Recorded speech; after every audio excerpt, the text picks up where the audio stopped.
गुरुर्ब्रह्मा गुरुर्विष्णु गुरुर्देवो महेश्वरः गुरुर्साक्षात् परब्रह्म तस्मै श्री गुरवे नमः। ॐ गजाननं भूतगणादिसेवितं कपितजम्बुफलचारुभक्षणम् उमासुतं शोकविनाशकारिकं नमामि विघ्नेश्वरपादपङ्कजम्। सच्चिदानन्दरूपाय विश्वोत्पत्त्यादिहेतवे तापत्रे विनाशाय श्रीकृष्णाय वयं नमः। बोल वृंदावन बिहारी लाल की जय, बोल माँ के बिहारी लाल की जय। आज हम आपको श्रीमद् भागवत महापुराण में धूम मार्ग और अर्ची राधि मार्ग से जाने वालों की गति का और भक्ति योग की उत्कृष्टता का वर्णन सुनाते हैं। अब से पहले आपको क्या सुनाया था?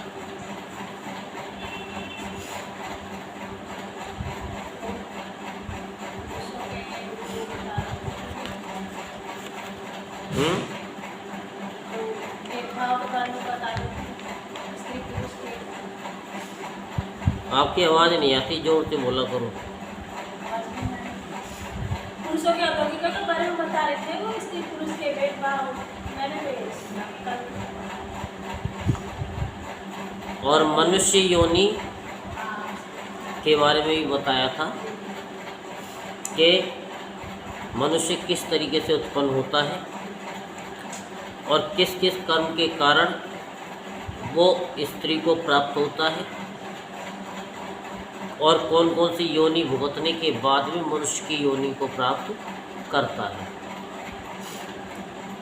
तो कपिल देव जी कहते हैं कि माताजी, जो पुरुष घर में रहकर सहकाम भाव से गृहस्थ के धर्मों का पालन करता है और उनके फलस्वरूप अर्थ एवं काम का उपभोग करके फिर उन्हीं का अनुष्ठान करता रहता है, वह तरह तरह की कामनाओं से मोहित रहने के कारण भगवत धर्मों से विमुख हो जाता है और यज्ञों द्वारा श्रद्धा पूर्वक देवता तथा पितरों की आराधना करता रहता है। उसकी बुद्धि उसी प्रकार की श्रद्धा से युक्त रहती है। देवता और पितृ ही उसके उपास्य रहते हैं, अतः वह चंद्रलोक में जाकर उनके साथ सोमपान करता है और फिर पुण्य क्षीण होने पर इसी लोक में लौट आता है। जो घर गृहस्थी वाले होते हैं देवताओं को पूजते हैं, पितरों को पूजते हैं। पितृ तो समझते हो ना। और देवता, तो भाई ये कामना पूर्ण हो जाए। देवता जिस प्रकार प्रलय काल में शेषशायी भगवान शेष शैया पर शयन करते हैं, उस समय शकाप ग्रस्ताश्रमियों को प्राप्त होने वाले ये सब लोग भी लीन हो जाते हैं। जो विवेकी पुरुष अपने धर्मों का अर्थ और भोग विलास के लिए उपयोग नहीं करते, बल्कि भगवान की प्रसन्नता के लिए ही उनका पालन करते हैं,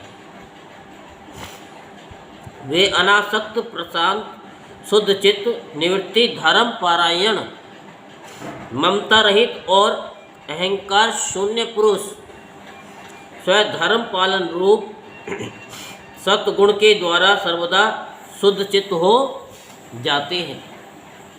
वह अंत में सूर्य मार्ग, अर्ची मार्ग या देवयान के द्वारा सर्वव्यापी पूर्ण पुरुष श्री हरि को ही प्राप्त होते हैं, जो कार्य कारण रूप जगत के नियंता, संसार के उपादान कारण और उसकी उत्पत्ति, पालन एवं संहार करने वाले हैं।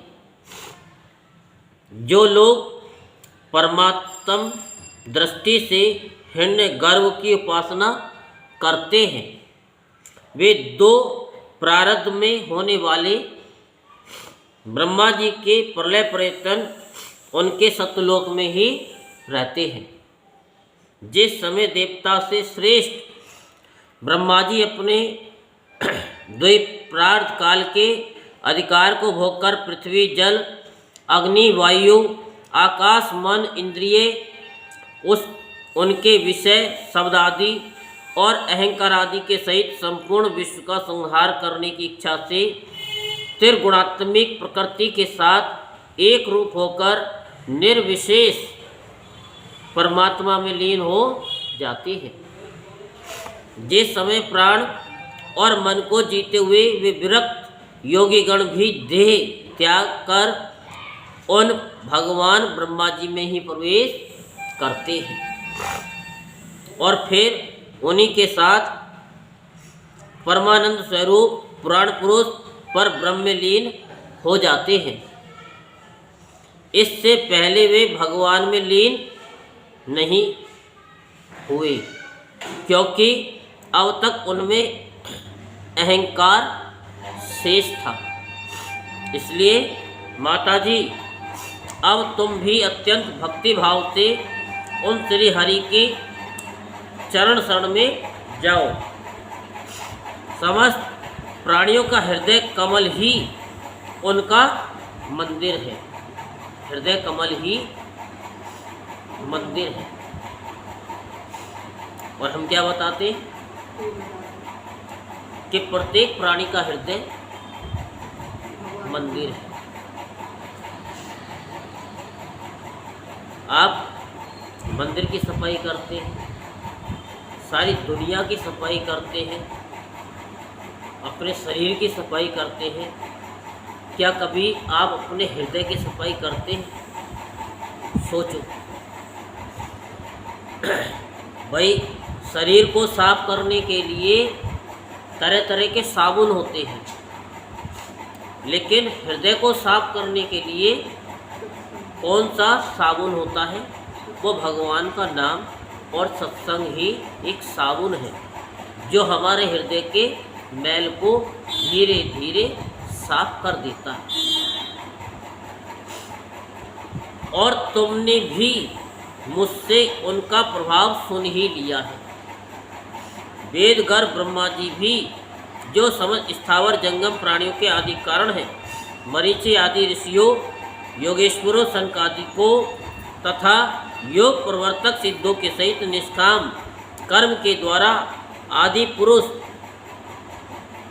और पुरुष श्रेष्ठ सैगुण ब्रह्म को प्राप्त होकर भी भेद दृष्टि और कर्तव्य अभिमान के कारण भगवत इच्छा से जब सर्ग काल उपस्थित होता है तब काल रूप ईश्वर की प्रेरणा से गुणों में क्षोभ होने पर फिर पूर्ववत प्रकट हो जाते हैं। इसी प्रकार पूर्वक ऋषिगण भी अपने अपने कर्मानुसार ब्रह्मलोक के ऐश्वर्य को भोग कर भगवत इच्छा से गुणों में क्षोभ होने पर उन्हें इस लोक में आ जाते हैं। जिनका चित्त इस लोक में आसक्त है और जो कर्मों में श्रद्धा रखते हैं, वे वेद में कहे हुए काम्य और नित्य कर्मों का सांगोपांग अनुष्ठान करने में ही लगे रहते हैं। उनकी बुद्धि रजोगुण की अधिकता के कारण कुंठित रहती है, हृदय में कामनाओं का जाल फैला रहता है और इंद्रियां उनके वश में नहीं होती। बस अपने घरों में ही आसक्त होकर वे नित्य प्रति पितरों की पूजा में लगे रहते हैं। घर के काम धंधों में और पितरों की पूजा में लगे रहते हैं। ये लोग अर्थ धर्म और काम के ही परायण होते हैं। इसलिए जिनके महान पराक्रम अत्यंत कीर्तनीय है, उन भवहारी श्री मधुसूदन भगवान की कथा वार्ताओं से तो ये विमुख ही रहते हैं, जिन्हें कथा वार्ता अच्छी नहीं लगती। हाय विष्टा भोजी कोकर सूकर आदि जीवों के विष्टा चाहने के समान जो मनुष्य भगवत कथामृत को छोड़कर निंदनीय विषय वार्ताओं को सुनते हैं, वे तो अवश्य ही विधाता के मारे हुए हैं। उनका बड़ा ही मंद भाग्य है।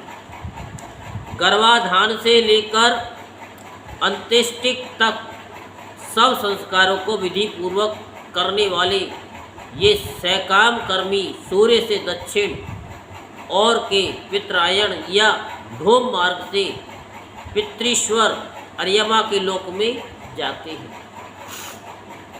और फिर अपनी ही संतति के वंश में उत्पन्न होते हैं। माताजी, पितृलोक के भोग लेने पर जब उनके पुण्य क्षीण हो जाते तब देवता लोग उन्हें वहाँ के ऐश्वर्य से चयित कर देते हैं और फिर उन्हें विवश होकर तुरंत ही इस लोक में गिरना पड़ता है। इसलिए माताजी, जिनके चरण कमल सदा भजने योग्य है, उन भगवान का तुम उन्हीं के गुणों का आश्रय लेने वाली भक्ति के द्वारा सब प्रकार से मन, वाणी और शरीर से भजन करो, जिससे कि तुम फिर दोबारा यहाँ ना सको, फिर वहाँ से तुम गिर ना सको। भगवान वासुदेव के प्रति किया हुआ भक्ति योग तुरंत ही संसार से वैराग्य और ब्रह्म साक्षात्कार रूप ज्ञान की प्राप्ति करा देता है। वस्तुतः सभी विषय भगवत रूप होने के कारण समान है। अतः जब इंद्रियों की वृत्तियों के द्वारा भी भगवत भक्त का चित्त उनमें प्राय अप्रिय रूप विषमता का अनुभव नहीं करता, सर्वस्व भगवान का दर्शन करता है, उसी समय वह संग रहित सब में समान रूप से स्थित, त्याग और ग्रहण करने योग्य, दोष और गुणों से रहित, अपनी महिमा में आरूढ़ अपने आत्मा का ब्रह्म रूप में साक्षात्कार करता है। वही ज्ञान स्वरूप है, वही पर ब्रह्म है, वही परमात्मा है, वही ईश्वर है, वही पुरुष है, वही एक भगवान स्वयं जीव, शरीर, विषय, इंद्रियों आदि अनेक रूपों में प्रतीत होता है। संपूर्ण संसार में आसक्ति का अभाव हो जाना बस यही योगियों के सब प्रकार के योग साधन का एकमात्र अभिष्ट फल है। ब्रह्म एक है, ज्ञान स्वरूप और निर्गुण है, तो भी वह बाह्य वृत्तियों वाली इंद्रियों के द्वारा भ्रांति व शब्द आदि धर्मों वाले विभिन्न पदार्थों के रूप में भास रहा है। समझ में आ रहा? जिस प्रकार एक ही पर ब्रह्म में तत्व वैकारिक, राजस और तामस तीन प्रकार का अहंकार, पंच महाभूत एवं 11 इंद्रिय रूप बन गया है और फिर वही स्वयं प्रकाश इनके संयोग से जीव कहलाया है, उसी प्रकार उस जीव का शरीर रूप यह ब्रह्मांड भी वस्तुतः ब्रह्म ही है, क्योंकि ब्रह्म से ही इसकी उत्पत्ति हुई है। किंतु इसे ब्रह्मरूप वही देख सकता है जो श्रद्धा, भक्ति और वैराग्य तथा निरंतर के योग अभ्यास के द्वारा एकाग्रचित्त और असंग बुद्धि हो गया है। पूजनीय माताजी, मैंने तुम्हें ये ब्रह्म साक्षात्कार का साधन रूप ज्ञान सुनाया है। इसके द्वारा प्रकृति और पुरुष के यथार्थ स्वरूप का बोध हो जाता है। देवी, निर्गुण ब्रह्म विषयक ज्ञान योग और मेरे प्रति किया हुआ भक्ति योग, इन दोनों का फल एक ही है, उसे ही भगवान कहते हैं। जिस प्रकार रूप, रस एवं गंध आदि अनेक गुणों का आश्रयभूत एक ही पदार्थ भिन्न भिन्न इंद्रियों द्वारा विभिन्न रूप से अनुभूत होता है, वैसे शास्त्र के विभिन्न मार्गों द्वारा एक ही भगवान की अनेक प्रकार से अनुभूति होती है। नाना प्रकार के कर्म कलाप, यज्ञ, दान, तप, वेद अध्ययन, वेद विचार, मन और इंद्रियों के संयम, कर्मों के त्याग, विविध अंगों वाले योग, भक्ति योग, निवृत्ति और प्रवृत्ति रूप सकाम और निष्काम दोनों प्रकार के धर्म, आत्म तत्व के ज्ञान और दृढ़ वैराग्य, इन सभी साधनों से सगुण निर्गुण रूप स्वयं प्रकाश भगवान को प्राप्त किया जाता है। माताजी, सात्विक, राजस, तामस और निर्गुण भेद से 4 प्रकार के भक्ति योग का और जो प्राणियों के जन्मादि विकारों का हेतु है तथा जिसकी गति जानी नहीं जाती, उस काल का स्वरूप मैं तुमसे कह चुका हूँ। देवी, अविद्या जनित कर्म के कारण जीव की अनेकों गतियाँ होती हैं, उसमें जाने पर वह अपने स्वरूप को नहीं पहचान सकता। मैंने तुम्हें जो ज्ञान उपदेश दिया है उसे दुष्ट, दुर्विनीत, घमंडी, दुराचारी और धर्मध्वजी दंभी पुरुषों को नहीं सुनाना चाहिए। जो विषय लोलुप हो, ग्रासक्त हो, मेरा भक्त न हो अथवा मेरे भक्तों से द्वेष करने वाला हो, उसे भी इसका उपदेश कभी नहीं करे। जो अत्यंत श्रद्धालु, भक्त, विनयी, दूसरों के प्रति दोष दृष्टि न रखने वाला, सब प्राणियों से मित्रता रखने वाला, गुरु सेवा में तत्पर, बाह्य विषयों में अनासक्त, शांत चित्त, मत्सर शून्य और पवित्र चित्त हो तथा मुझे परम प्रियतम मानने वाला हो, उसे इसका अवश्य उपदेश करें। माँ, जो पुरुष मुझ में चित्त लगाकर इसका श्रद्धापूर्वक एक बार भी श्रवण या कथन करेगा, वह मेरे परम पद को प्राप्त होगा। बोलो वृंदावन बिहारी लाल की, बोलो बांके बिहारी लाल की।